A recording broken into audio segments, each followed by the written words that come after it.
В этом видео я расскажу вам про уникальные целебные свойства овсяного отвара, который применяется в народной медицине уже более 1000 лет. Этот напиток помогает лечить десятки разных заболеваний. Он уберет симптомы бронхита, бронхиальной астмы, пневмонии и рака легких, поможет справиться с кожными болезнями, укрепляет состояние организма, лечит гепатит и цирроз печени, а также справляется с холециститом и энтероколитом.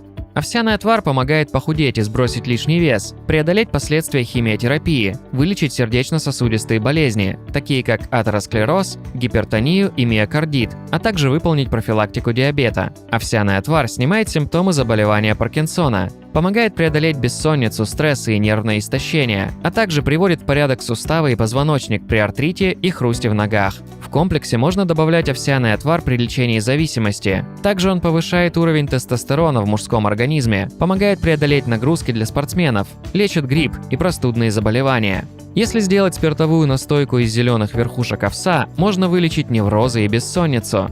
Приготовить овсяный отвар очень просто. Это можно сделать в домашних условиях каждому.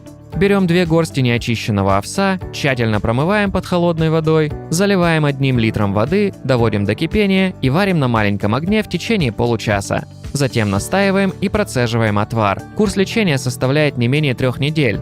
Но помните, что данный напиток может выступать в роли легкого слабительного.